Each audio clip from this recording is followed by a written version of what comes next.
Hey guys, welcome back, it's Ripe again, back with more Entitled People stories. In today's video, my neighbor Karen set my house on fire and then vandalized an ambulance and fire truck when they responded to my emergency call on my property. Here is what happened. And the first one starts like this. I'm a middle-aged woman living in Malaysia with my husband and our teenage son. We have always lived here as both of us were born and raised in a small town where we met and fell in love. We got married after being together for nearly 10 years and it was one of the best days of my life, besides the day my son was born, of course. My husband Ahmad does coding for a web development company and I gotta be honest when I say I don't entirely understand what he does, just that he enjoys it.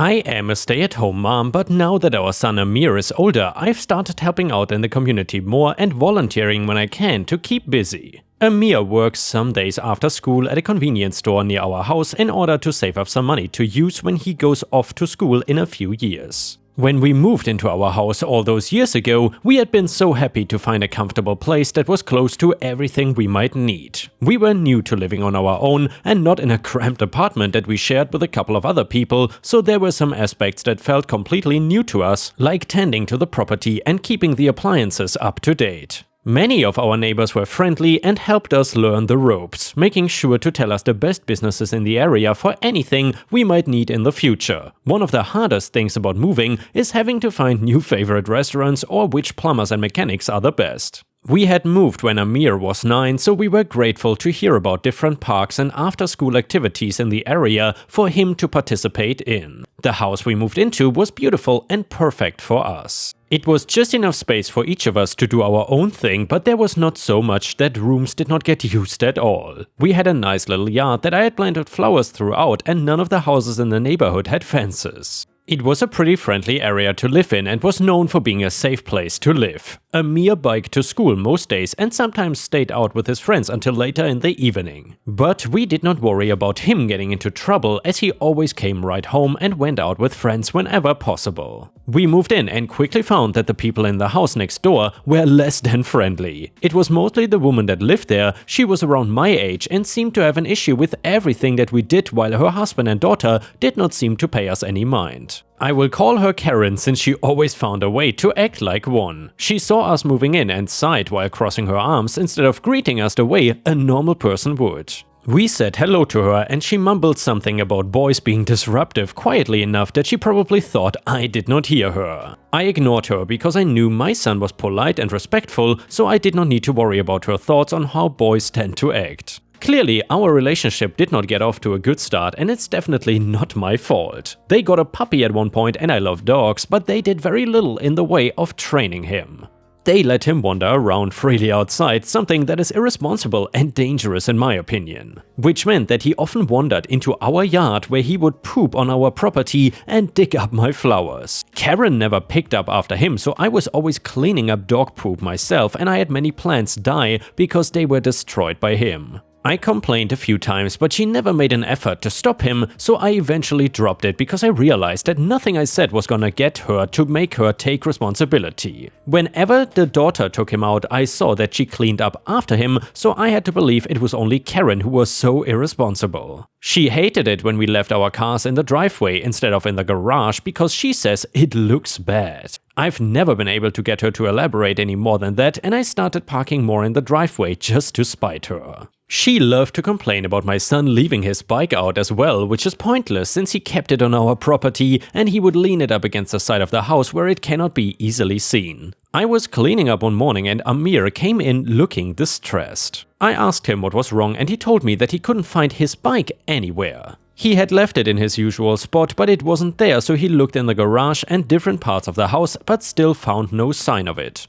I eventually drove him to school because he had no other way to get around, and I returned home to finish up my chores. Amir texted me to say he was getting a ride with a friend, so I didn't need to pick him up, and soon after that I heard a knock on the door. I opened it to find Karen's daughter Nadia standing on the other side with my son's bike next to her. And by the way, Ripe stars, in case you are wondering about the names here, I usually change all the names in stories simply to kind of anonymize the stories and not dox anyone. But anyway, she explained that she had come home from school and found it in their garage. She was not sure how it got there, but she thought it would be best to return it, which she did. I thanked her and let her go home while I stood confused before ultimately realizing that Karen had stolen it after growing tired of it sitting around outside. I decided not to confront her about it and instead told my son to start storing it in the garage to avoid future problems. A lot of our lives in the neighborhood revolved around doing things to make Karen more comfortable, which proved to be an impossible task. She was always complaining about my husband leaving for work early or my son arriving home late at night. She had convinced herself that Amir was doing drugs or was involved in some sort of gang, even though there was no evidence that would point to that. When he was outside kicking a ball around or playing with some of his friends, she could often be seen staring out her window or standing in her yard with her arms crossed. There was more than one occasion where she approached them and demanded to know what they were up to. Usually they were playing some type of sport or sharing funny videos with each other, the way most teenagers do, but Karen was always convinced that they were up to something. Some of his friends would stay over into the evening and have dinner with us, and Karen was known to come to the door and demand that they go home because she could not believe that some teenage boys could hang out without causing trouble. She clearly had a lot of issues. Amir and Nadia actually became friends at one point because they ended up having some classes together and found it convenient to study with each other when they lived right next door. I was happy that they were getting close because she is an intelligent and kind girl, and having a friend so close by was fun for him. He assured me on more than one occasion that they were just friends and had no interest in each other romantically. I didn't really care either way, but I knew that Karen would throw a fit if she heard that my son and her daughter were dating. As it stood, she hated that they were merely friends, and she was convinced that Amir was a bad influence on her precious little angel. That pissed me off because I love my son and I know he is a good kid. She always found a way to belittle my family for no good reason just because she did not like us. There were a few times when Amir and Nadia would be studying in the living room and Karen would knock on the door and demand to know where her daughter was. She probably thought they were getting up to something in his room and seemed surprised when I led her to the living room where they had textbooks and papers spread out over the couch. She wasn't the type to admit her mistake and instead convinced Nadia to come home with her even though they were not even finished studying. I think Karen was jealous of our house, but I'm not sure why, since it was not much different than hers. Amir told us one time that Nadia had been complaining about how dirty their house was, especially compared to our place. She mentioned that her mother had a habit of not cleaning up, so the only tidy place in the house was her own room. I wondered if that had anything to do with Karen's jealousy. Maybe after seeing how nice I kept the interior, she felt embarrassed and took it out on me. I have no clue if that is true, because she is not exactly open about why she dislikes us, but it's the best theory that I have. She would ask if she could host parties at our house and I declined as I didn't want her on my property. Especially if she would have the ability to destroy my house in any way. She moved on from that to demanding that we put our house up for sale so that she could buy it. Even if we were to sell our house, there would be no guarantee that she would be able to get it, and we were not planning on moving anytime soon. I told her that and she just kept saying that we would be happier somewhere else, but it seemed like she was the one who wanted us gone. We were content to stay where we were for years to come, and nothing she said would change our minds. There was one evening not too long ago when Ahmad and I went to bed early because we were both ridiculously tired. Amir was still out, but it was the weekend, so we were letting him stay out later than usual, and we trusted that he was being safe. I woke up slightly at one point when I heard some rustling and banging outside, and I turned over in bed with a sigh, assuming that my son had just gotten home and was making a bit of noise outside. I made a mental note to have a talk with him in the morning and went back to sleep. It was only a few minutes later that I heard someone yelling and sat up in bed when I recognized Amir's voice. The next thing I noticed was the heavy smell of smoke in the air and heat radiating from the first floor of the house. My husband woke up beside me and both of us rushed downstairs toward the front door and the sound of our son. He was standing just outside the house yelling at us with his phone in one hand, and he quickly explained that he returned home to find flames burning in the living room and called emergency services. The sound of sirens began to move closer to our house and some of our neighbors began stepping outside to see what was going on. Karen stood on her front lawn with a look of barely contained excitement on her face, and I couldn't help but be a little bit suspicious of that. A fire truck and ambulance arrived, the latter parking in front of Karen's property to allow the firefighters to have better access to our house. They immediately started putting out the fire, and I said a silent prayer that our house would not suffer too much damage from it. The paramedics came over to look us over.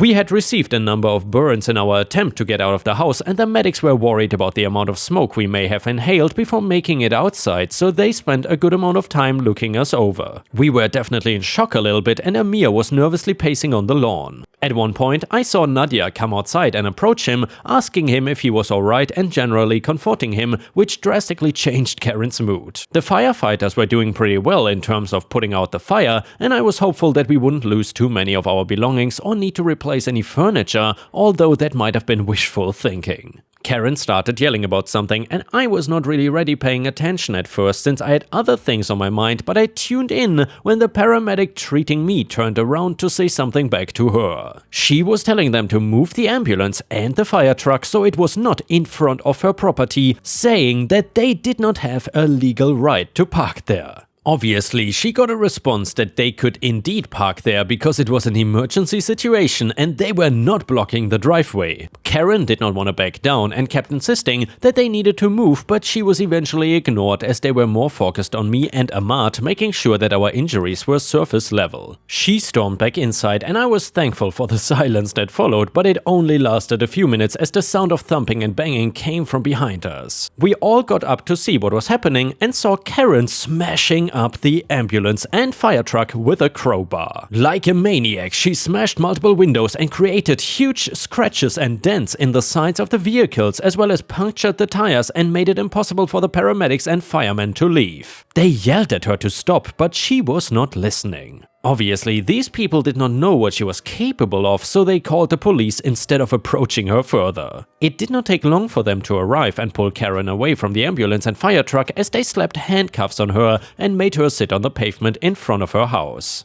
At that point, the firefighters had put out the fire and examined the area around our house. They told us that one of the windows on the first floor had been smashed like something was thrown through it. They also found a burned rag that was soaked in some kind of alcohol, and that was likely the source of the fire. We were surprised because my husband and I don't drink, so there's no way the fire could have been started by us. They started to ask if we had any enemies or someone who might want to hurt us, and I told them we did not get along with Karen and that she had been pressuring us to move out recently. Her husband let them look through their home and they found a lighter sitting out as well as a website open on Karen's laptop that detailed flammable substances. All signs pointed to her being the one who started the fire, and they tagged that onto the vandalism charge she was already facing. She is definitely looking at a couple of years of prison time, at least, as well as some hefty fines. Her husband is working on filing for divorce, and I do feel bad for him and Nadia. Karen is not gonna be a problem for us again, and I don't feel bad about that. We did have to replace some of our furniture, by the way, but our insurance covered a good amount of the expenses, which was a relief. The burns we suffered were minimal and healed fairly quickly, so my family is doing well, especially now that Karen is out of the picture.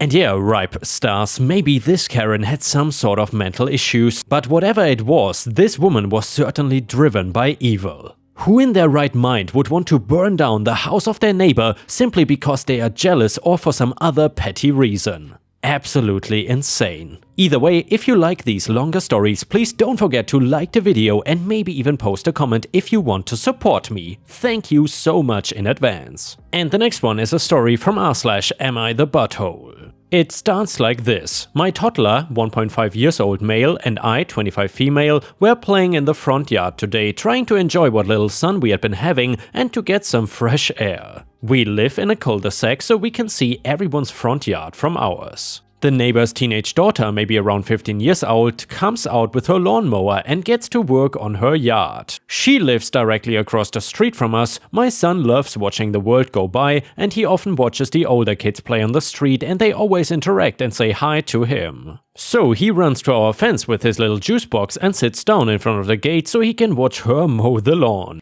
He was not always watching her. Sometimes he would just start picking the dandelions and throwing them around our yard, but most of the time he would just sit and watch quietly. I kept my eye on him because it's a low fence and I'd never let him play out front not supervised. I've read horror stories of parents letting their kids play out front and getting snatched. I was also just plodding around the garden and looking into my veggie boxes to see what is growing. She kept looking over at my son, and then going back to work, I watched her walk over to my fence and she started screaming how it's creepy that my son is watching her and I need to teach him from a young age not to stare at women or else he will grow up and be a creep.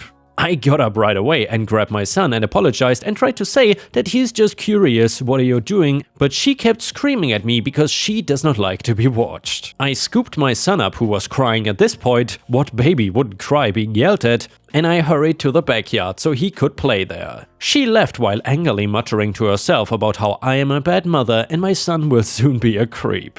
I am now feeling really bad about letting my son watch her mow the lawn, and maybe we shouldn't play in the front yard anymore. So am I the a-hole for letting my son sit and watch? Comment number 1, not the a-hole even for a 15-year-old, that was an overreaction. She is old enough to tell you that it's making her uncomfortable and to ask you to come get him. Screaming at you was unnecessary, and obviously your toddler is not creepy. Just a teenage overreaction that was probably 85% about something else going on in her life. Comment number 2, not the a-hole, that little dude has no concept of what's even going on at all in life. No offense, no 1-year-old does. Babies literally stare at people and things to learn how to be a human. And yeah, ripe stars, please let me know in the comments whether you also think that Karen was totally overreacting in this story, or whether OP is actually in the wrong here. I am super curious about what you have to say. The next one is titled, I have cancer and she does not care. This is an old story, but always really stuck out to me. When I was 18 years old, I got really sick. I had to leave school and move home, LA back to Virginia, because there were some days I could not even get up to get water and needed help, while many other days were fine.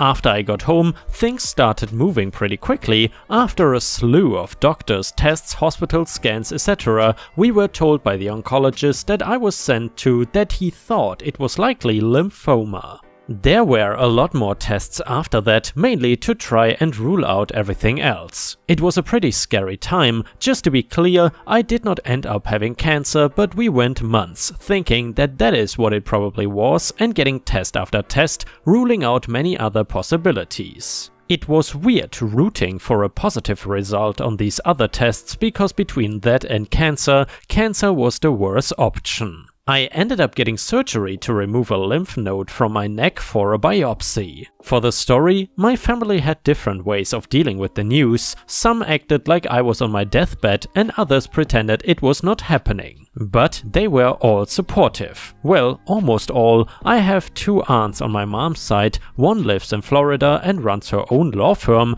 and has many personal commitments. She offered to drop all of that, buy a plane ticket and fly to Virginia just to hang out if I wanted. I would never ask her to, but the offer meant so much to me. She constantly asked for updates from my mom, asked how I was doing, just overall caring. My other aunt lived 5 minutes away from me. In my lifetime, she has never had a job. She has literally nothing going on in her life. She was always the selfish, crazy narcissist we all put up with. I cannot stretch how awful and crazy she is. Almost everything she says is a lie. Some she knows are lies, and some she's deluded herself into thinking. She claims she graduated magna cum laude from college and she never finished her first year. I always warned my friends before meeting her and they always thought, we all have one of those family members, it's fine. Then they meet her and realize my warning was not enough. From the second you see her to the second you finally make up an excuse to get her to leave, she is whining about being in pain, a new injury, a crazy illness, etc. Her ailments are 90% in her head and self-diagnosed. She never lets anyone get a word in. And if someone tries, she just starts yelling to drown them out. And she has never ended a meeting or a phone call. The other person has to, or it will go on forever. And then Rosh Hashanah comes around. We always invite her for every high holiday dinner.